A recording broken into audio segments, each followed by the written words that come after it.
ఉన్నాడు. ఆ రాజుకి మన పాటలు ఎలా పాడాలట? రమ్యముగా పాటలు పాడాలి, కీర్తనలు పాడాలి, సాంగ్స్. మనం ఎలా పాడాలట? రమ్యంగా పాడాలి, అడ్డదిడ్డంగా పాడడానికి వీల్లేదు. దేవుడు చెప్తున్నాడు, సర్వజనులారా రమ్యముగా పాటలు. ఆయన అంటాడు, పాటలు రమ్యంగా పాడుతూ ప్రాణంతో ఏమంటాడంటే, నా ప్రాణమా యెహోవాను సన్నుతించు అని అంటాడు. రమ్యముగా పాటలు పాడాడు, ప్రాణంతో ఏం చెప్తున్నాడు? నా ప్రాణమా యెహోవాను. ఎందుకు యెహోవాను నువ్వు స్తుతించాలంటే, ఆయన ఎన్నో ఉపకారాలు చేశాడు. ఆయన చేసిన ఉపకారంలో ఓ మై ప్రాణమా నువ్వు దేన్ని మర్చిపోవడానికి వీల్లేదు. ఏమి చేశాడంటే, ఆయన నీ రోగాన్ని, నీ సంకటం అంటే రోగం అని అర్థం, నీ సంకటములన్నీ కుదుర్చువాడు. సమాధిలో నుంచి నీ ప్రాణమును విమోచించి ఏం చేశాడంట? కరుణను కటాక్షమును ఎలా పెట్టాడు? కిరీటంగా. ఇప్పుడు బాధల్లో ఉన్నప్పుడు అందరూ నవ్వారు కదా, ఇప్పుడు కిరీటం వచ్చినప్పుడు మనం ఏం చేస్తున్నాం? ప్రభుని స్తుతిస్తుంటే ఇలా నిలబడితే కిరీటం అందరికి కనబడుతుంది, కొందరికి కనబడుతుందా? అందరికీ కనబడుతుంది. కరుణ కటాక్షములను నీకు కిరీటముగా ధరింపజేస్తాడు. ఎంత మంచి దేవుడు అండి, ఎంత మంచి దేవుడు మన దేవుడు. మనం ఆరాధిస్తున్న దేవుడు, మనం నమ్ముకున్న దేవుడు మనల్ని ఎన్నడూ సిగ్గుపరచడు. ఇబ్బందులు ఉంటాయి. వర్ధిల్లుచున్నప్పుడు దేవుని మర్చిపోయే వాళ్ళు ఉంటారు, ఆశీర్వదించబడినప్పుడు దేవుణ్ణి మర్చిపోయే వాళ్ళు ఉంటారు. ఈ గొర్లమూడి సంఘంలో నుంచి ఈ జాకోబ్ గారు, వారి పిన్న తండ్రి గారు, చిన్నాన్న గారు, వినిస్టన్ మోజెస్ గారు యూకేలో ఉన్నాడు. ఆయన గురించి నేను అడిగితే సైమన్ గారు అన్నారు, పెద్దగా ఆయన చదువుకోలేదండి ఆయన ఆ రోజుల్లో. ఇప్పుడు మీకు అర్థమవుతుందా? దావీదు ఏం చదువుకున్నాడు? ఏం చదువుకోలేదు, గొర్రెలు కాచుకునేవాడు. ఏం చేసేవాడు? యేసేపు ఏమైనా విద్యావంతుడు అనుకుంటున్నారా? ఏం కాదు. ఇలా చాలామంది ఉన్నారు బైబిల్లో ఎగ్జాంపుల్గా మనకి. ఈరోజు ఈ ఎపిఫానియా గొర్లమూడి లూథరన్ సంఘంలో చాలామంది పూర్వకాలంలో ఉన్నవాళ్ళు, చాలామంది ఇతర దేశాల్లోనూ ఇతర పట్టణాల్లో ఉన్నతంగా వారు ఆశీర్వాదకరంగా, దీవెనకరంగా, మేలుకరంగా, ప్రయోజనకరంగా దేవుని నామానికి మహింకరంగా వారు ఆయా ప్రాంతాల్లో స్థిరపడ్డారు అని చెప్పట్లో ఎలాంటి సందేహం లేదు ప్రియులారా. ఎందుకు ఈ మాటలు చెప్తున్నా అంటే, దేవుని కలిగి ఉన్నప్పుడు అది మనం ఇప్పుడు చూడలేం, కానీ ఒక దినాన్న తప్పనిసరిగా ఆ ఫలాన్ని మనం చూస్తాం. మొక్కేసినట్టునే ఫ్రూట్ మనకు రాదు.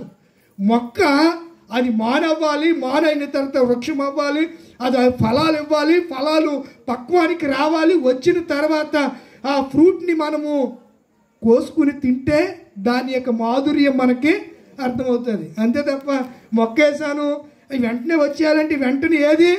నీవు అగ్రికల్చర్గా, వ్యవసాయంలో నీవు వరిని, దాన్ని పాడి అంటారు హిందీలో.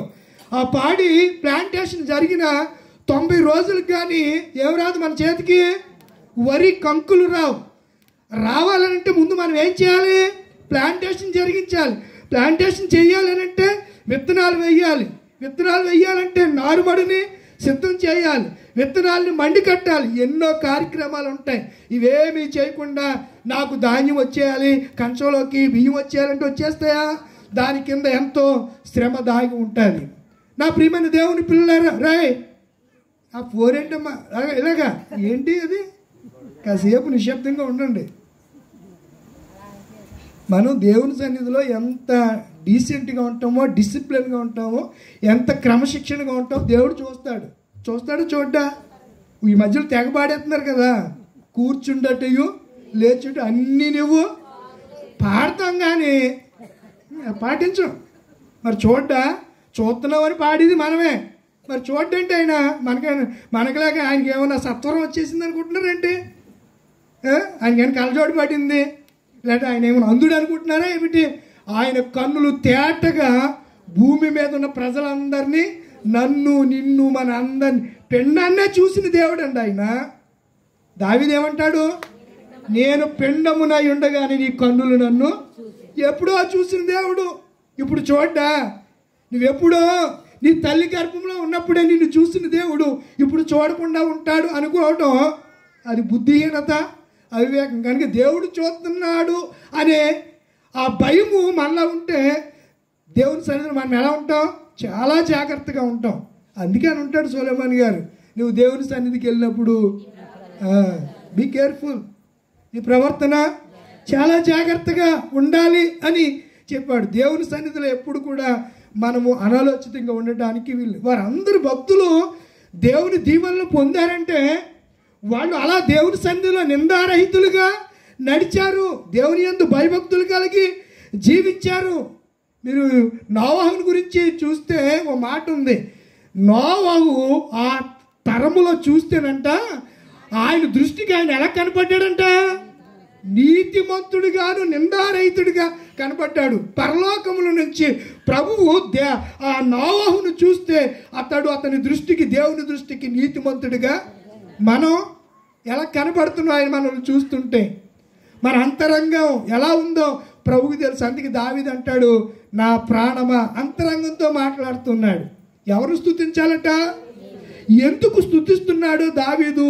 ఎందుకు అతడు అలా వర్తిల్లాడో సమూయేలు గ్రంథము, సమూయేలు రెండవ గ్రంథం, సమూయేలు 6వ అధ్యాయము. సమూయేలు 2వ గ్రంథం తీసుకున్నారా? సమూయేలు 2వ గ్రంథం 6వ అధ్యాయము. 6వ అధ్యాయం, 6వ అధ్యాయము మొదటి వచనం.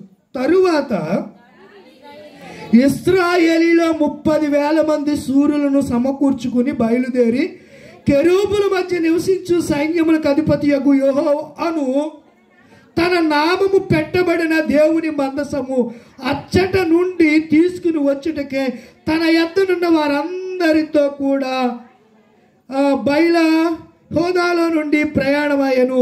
వారు దేవుని మందసమును కొత్త బండి మీద ఎక్కించి గిబియాలోనున్న అబినదాబు యొక్క ఇంటిలో నుండి తీసుకుని రాగా అబినదాబు కుమారులు ఉజ్జియాను ఓహోయను ఆ కొత్త బండిని తోలిరి. దావీదు రాజయ్యాడు. దావీదు ఏమయ్యాడు? రాజయ్య. ఒకప్పుడు 2 గోత్రాలకు రాజుగా ఉన్నవాడు తరువాత 12 గోత్రాలకి రాజు అయ్యాడు. రాజు అయినటువంటి దావీదు ప్రియులారా, మొదటిగా ఆయన అనుకున్నటువంటి కార్యం దేవుని మందసాన్ని, ఆ దేవుని మందసం ఫిలిస్తీన్లు పట్టుకుపోయారు. ఫిలిస్తీన్లు దాగోను గుడిలో పెడితే ఫిలిస్తీన్ని దేవుడు ఏం చేశాడు? మొత్తేశాడు. దాగోను దేవత దేవుని మందసం ఎదుట బొక్కుబారులో పడింది. ఒక రోజు చెయ్యి ఇరిగిపోతే, ఒక రోజు కాలు ఇరిగిపోతే, ఒకరోజు మొండి విరిగిపోయింది. తర్వాత ఫిలిస్తీన్లందరికీ చెగ్గట్ల రోగం వచ్చేసింది. అయ్యి బాబు ఇలా ఉంటే వీలు లేదని దేవుని మందసం వచ్చేస్తే ఆ మందసాన్ని వారి బండి మీద పంపి అది వచ్చి అబినదాబు ఇంటి దగ్గర ఆగిపోయింది. అదే కాలము సౌలు కాలంలో జరిగింది. సౌలు మందసాన్ని గురించి పట్టించుకోలే. తరువాత దావీదు రాజు అయిన తర్వాత అబినదాబు ఇంటిలో ఉన్నటువంటి దేవుని మందసాన్ని ఈయన కూడా ధర్మశాస్త్రాన్ని చదువుకోకుండా బండి ఉపయోగించాడు. దేవుని మందసాన్ని ఏం చేయాలి? బండి మీద ఎక్కించకూడదు. ఏం చేయాలి? మోత కర్రలతో మొయ్యాలి, భుజాల మీద మొయ్యాలి. అందుకే యేసుప్రభు ఏమన్నాడు? నా సిలువ నెత్తుకుని సువార్తను మోయాలి. క్రీస్తుని మనము ధరించాలి. క్రీస్తుని మనము ధరించుకుని క్రీస్తు సువార్త పత్రికగా సువాసనగా మనం మారిపోవాలి. దావీదు జీవితంలో అదే చూస్తాం. ఆ బండి మీద తీసుకుని వస్తూ ఉంటే ఏం జరిగిందంట చూడండి. ఉజ్జా అనే యాజకులు తోలుతున్నారు. అది నాకోను కళ్ళం దగ్గర 6వ వచనం. దగ్గరకు వచ్చినప్పుడు ఎడ్లకు కాలు జారిన ఉజ్జా చెయ్యి చాపి దేవుని మందసమును పట్టుకోగా ఎవరి మీదకి వచ్చేసింది? యాజకుడైన ఉజ్జా మీదకి వచ్చింది. అతడు అక్కడే చనిపోయాడు. దావీదు గారికి కంగారు వచ్చేసింది. మరలా ఇప్పుడు ఎవరింట్లోకి వెళ్ళిపోయింది మందసం? ఓబద్యాము ఇంట్లోకి వెళ్ళిపోయింది. ఎవరింట్లోకి వెళ్ళిపోయింది? ఎక్కడి నుంచి తెస్తున్నారు వీళ్ళు మందసాన్ని? ఏంట్రా ఏ ఇంట్లో అని చెప్తున్నారు చూడండి, ఎక్కడి నుంచి చేస్తున్నారు దాన్ని? గిబియాలోనున్న మనసు ఎక్కడుంది? అబీనాదాబు యొక్క ఇంటిలో నుండి. ఎక్కడి నుంచి తీసుకొస్తున్నారు? ఎంతమంది తీసుకొస్తున్నారు? దావీదును ఎన్ని వేల మంది అంట? 30,000 మంది శూరులు, మామూలు కాదు. ఎవరు? శూరులు. ఒక్కొక్కడు ఒక 100 మందిని ఫైట్ చేసి వారిని జయించగలిగినటువంటి సత్తా కలిగినటువంటి యోధులు వారు. అలాంటి వారు ఎన్ని వేల మంది వెళ్ళారట? 30,000 మంది. వారితో పాటు ఎవరు వెళ్ళారు? రాజుగారు వెళ్ళారు. ఏ రాజుగారు? దావీదు రాజుగారు వెళ్ళారు. రాజులు వెళ్ళరు. అలా ఎల్లకే కొప్ప ముంచుకున్నాడు ఆ రోజుని. అలా ఎల్లకే ఒక రోజుని కొప్ప ముంచుకున్నాడు. పైకెక్కి చూశాడు, పాపం చేశాడు. దేవుడు మనల్ని ఏమంటున్నాడంటే మనం ఎప్పుడు ఆయనతో సహవాసం కలిగి ఉండాలి.